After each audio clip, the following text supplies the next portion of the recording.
I'm joined by Parents as First Educators President Tanya Granic Allen, also a former leadership contestant for the PC Party of Ontario. Tanya, good to be with you. Thanks very much. Thanks for having me, Andrew. So you really, before entering politics as a leadership candidate, had set the tone for discussions about the sex ed curriculum. And when you first brought up that issue, you were speaking to a PC party that not only didn't want to listen on that issue, but had really turned its back on people after promising one thing, doing another. And you look at the PC party today, you were instrumental in getting Doug Ford elected as leader.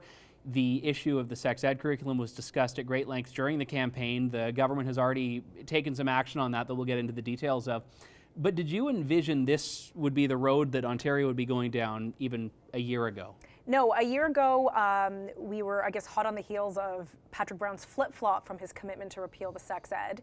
And I think most common sense Ontarians and common sense Conservatives were a little concerned with the direction the party was taking, not just with the sex ed, but also with questionable nominations and potentially corruptive practices and whatnot. So, but with the sex ed file, yeah, we had no idea. My colleague, she said, no, Patrick won't be the leader going into the election. And she had this idea, but I said, no, I mean, we're just a few months away. And then all of a sudden things happened in January and we have a completely different premier than I think we thought we would. And that shows a lot of things. I mean, first off, you can never take anything for granted in politics. A lot can change. I know that you weren't gearing up for a leadership race until you were. I never in my life thought I would ever run for politics in general, let alone the leader of a party. Because I had interviewed you on my radio show when you were the PAFE president the first time around, and you were not gearing towards political office. You were trying to get politicians to respond to a constituency that was being ignored at the time, which was parents.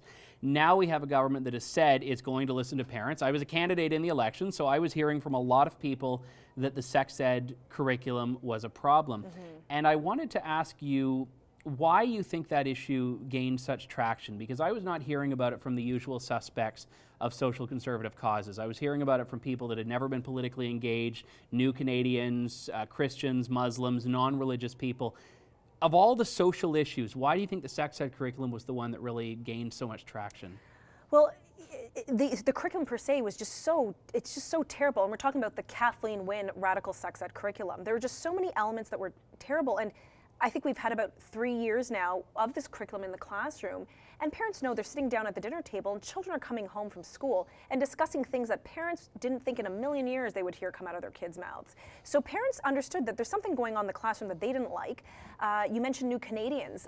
Most new Canadians, they come from other countries where they may not be able to exercise their democratic freedoms like freedom of speech or freedom of religion, and they come to Canada in search of those freedoms and hope to be welcomed in a society like that. And they want to impart those potentially traditional family values to their children. And to have a school system that's running completely against that is shocking for a lot of new Canadians. And they found their voice and they're using it, and I'm grateful for them. And I think it's important that people have that opportunity to exercise those freedoms. And what's most important to most families is their children. You go and attack children or you try to go and sexualize children, you're going to hear from a lot of angry parents, and I think we saw that in this election. That's a good point, and more than any other social issue, sex ed really cuts at how children are being raised, because it is the state that is by many measures trying to replace parents when it comes to different belief systems and different value systems.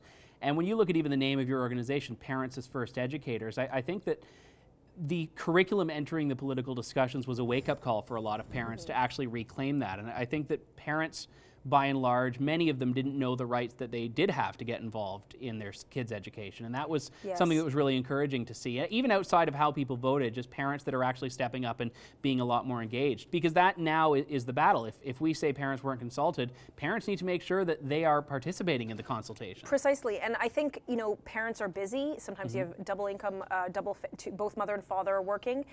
They send their children to school with the good faith and trust in that the government is instructing teachers to educate them properly. But when we're teaching elements like the unscientific gender theory to children and using the classroom more as a vehicle of social engineering, the red flags go up. So yeah, I think parents are waking up, and I'm glad many organizations, including my own, that are sounding the alarm that, parents, you are the first educators. You will always be the first educators for your children. So pay attention to what's going on, and make sure that they're learning what they should be and avoiding what they shouldn't be learning.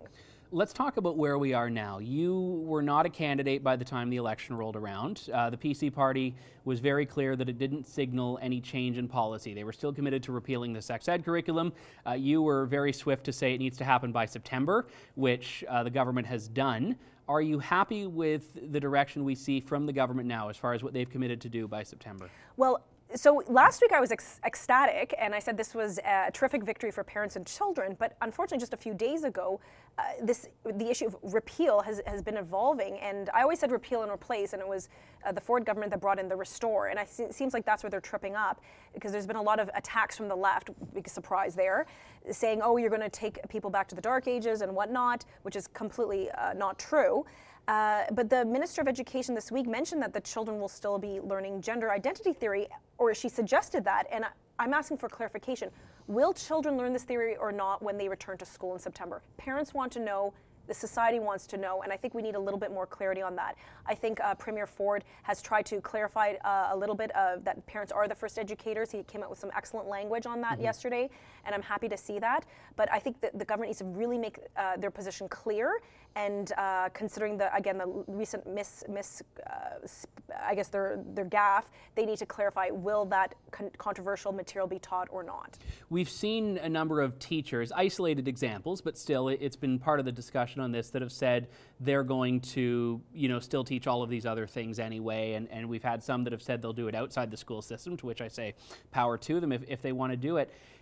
Teachers who don't want to play ball on this, I mean, is there a proposed remedy to that? Well, I think it's absurd, first of all. Teachers are great, and we're happy to have them, and they serve such an important role. But the role is very clear. You are to teach the prescribed curriculum, and if the curriculum, and if you want to go outside that scope, if you really want to instruct your classroom on masturbation, or teach that class on, or introduce the topic of oral sex in your classroom, or you really want to introduce the 6 genders to your children at age 8, which is what we have now with the Kathleen Wynne sex ed curriculum. And our curriculum doesn't have that, then that's crazy. If that's not what we have laid out, then you cannot teach that. And I think parents, again, put their good faith in the teachers to teach the prescribed curriculum. And let me be very clear, we hear from lots of teachers. Yes, we're Parents as First Educators, that's our organization, but teachers call us all the time. We received so many messages saying, thank you that I don't have to teach this awful curriculum. I don't have to sexualize my students in the classroom. Because let's face it, what teacher really wants to talk about gender theory to 8-year-olds? It's confusing for us, most of us adults, let alone a child in grade 3. The media and the opposition have come at this issue by saying we're going back to the Stone Age, like you indicated earlier. By going back to the 1998 curriculum, they say Doug Ford's rolling back the clock 20 years. In actuality, we're rolling it back 3 years. I mean, that curriculum was working right up until a few years ago. But I do have to ask, I mean, there are legitimate grievances that people raise that curriculum didn't address a lot of the modern realities, like the internet, like cyberbullying, like sexting. Do you think that there is going to be something missing when those are not part of what's being taught? Look, I agree with Premier Kathleen Wynne, the former premier, that yes, this curriculum needed to be updated, 100%, especially given what she said in light of technology advances. That was the excuse she used to update the curriculum, and I agree. But she pulled a bait and switch. She used that excuse as an opportunity to actually advance her social engineering and the gender theory. Why do I say that? Because she failed to not once address internet pornography in this curriculum for elementary school students. And that is terrible. Now, I know people said, well, that's because, the Deputy Minister of Education at that time is now a convicted child pornographer. Maybe that had something to do with it. I don't know. What I do know that if she truly wanted to update the curriculum because of technology, she failed. So yes, we must have elements that keep up to date. The curriculum must be updated, but it must be done so in a responsible manner. And Kathleen Wynne, unfortunately, just simply used that as an opportunity to advance her social engineering. But with that reversion that we believe we're headed towards in September, and I agree with you about the need for clarity, do you think we're going to be missing out on something significant if those cyber elements are not included?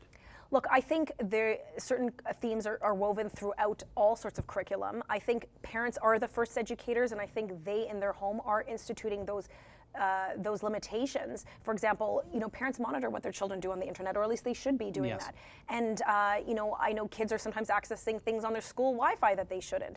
There are overarching policies within a school that kind of regulate what children should or should not be accessing, and I think that needs to be toughened up. Look, I don't know how long this consultation will take to bring up a new curriculum. I hope it happens in a good, timely fashion, and I hope the Minister of Education, updates those important areas. We saw very legitimate concerns about how little consultation there was. And I know the government loved to point to the 4,000 number for parents, but there was very little insight, even among a lot of critics of people like you, that were saying that didn't know how those 4,000 were selected, didn't know that they were handpicked. It was one per school. It wasn't really a representative of the entire cross-section of parents that we have. But at the end of the day, there are going to be parents that have differing beliefs on what should be taught. And the government's going to have to pick a side, and they're going to have to pick, the parents that want a really permissive, progressive curriculum, or they're going to have to pick the parents that want a really conservative, pared down one. And at a certain point, you can't compromise between these two groups. You need to pick a side. How should a government navigate that? Okay, so just to clarify, even though Kathleen Wynne made the claim 4,000 parents were consulted through a Freedom of Information request, it turned out that just over 1,600 were handpicked by principals. Just to clarify that, because I know that's what's been going around. At some point you said they're going to have to pick a side. Well, actually, it's very simple. We just need to get back to basics curriculum. We're doing it with math. We should do the same with sex ed. We don't expect unscientific, unproven things like gender theory to be taught. That's reasonable. Do we need to keep current? Of course we do. Things get updated from time to time. This is the time. I don't think one side should win or the other side should win. I think we teach children the basics, and if parents want to seek extra education for their children, look, if a parent wants their kids to learn karate, they take them for a karate class. If there's a parent who really wants a child to learn 8 genders, then perhaps they can hire a gender expert to come into the home and explain that to them there. But the classroom must teach the basics and must not be used as a tool of social engineering. You touched on something very important, though, which is that all of these parents that are concerned that the sky is falling about this need to be stepping up, and if they think it's so essential that their children are taught certain things, teaching it. And I wonder where we've gone so wrong as a society that because your family thinks something is good, the government should make that the case for every family. And there's such an inconsistency, because eventually those parents are going to find that there's a government in power that stands for different things than they do. And they're not going to like when that government turns around and says, well, actually, no, we're not doing it your way, we're doing it our way. Well, that's why I've always been very clear. We need a science-based sex ed that, like I said, teaches the basics. I think, for example, the words love and marriage ought to be mentioned in a curriculum. It's not currently mentioned once in the curriculum. The word love on a curriculum on sex ed, it's shocking for many. But no, I think the government needs to always respect parental rights. Parental rights in direction of their education of their children is enshrined in the Universal Declaration of Human Rights. So this is an international right. And I think the government must know its place. So I'm optimistic that the Ford government will respect that and will always enshrine parents as the first educators and respect parental authority. Let's say you get a win on this. At the end of the day, we get a curriculum that you're happy with, that your members are happy with. Do you hang up your hat and go home? Well, a win on this will always, I'll just understand, a full repeal of this curriculum must always include advanced notification of sexual education lessons and allow the parents to opt out. Because like you said, not all parents will be happy with it. So let's always respect those parental rights. Let's always give them an opt out without repercussions from the principals. But what do I do once we move on from this issue? Well, there are so many more areas that we need to work on to undo the damage of the Kathleen Wynne government. For example, Bill 89, which regulates children's and youth services. We know right now children are being removed from homes if their parents do not agree with them in switching sexes and engaging in accessing sex change procedures, be it hormonal therapies or other medical therapies. That would be considered a form of abuse according to this previous government, and they are removing kids. We need to fix Bill 89. There are many other things that need to be done to undo the damage from that last government. And I think to go back to where we started off this discussion, what's happened to the PC party and now to Ontario in the last 6 months, really, that's how long it's been since Patrick Brown stepped down, I think really reinforced why you should never give up a cause. Because had you just given up and said, you know what, we're not going to get what we need in this party, the course of what happened in the months following that would have been very different than they were. So good work. They certainly will. Thank you, Andrew. Thank you very much. Tanya Granic Allen, President of Parents as First Educators. Thank you so much. Thanks. All right, for the True North Initiative, I'm Andrew Lawton.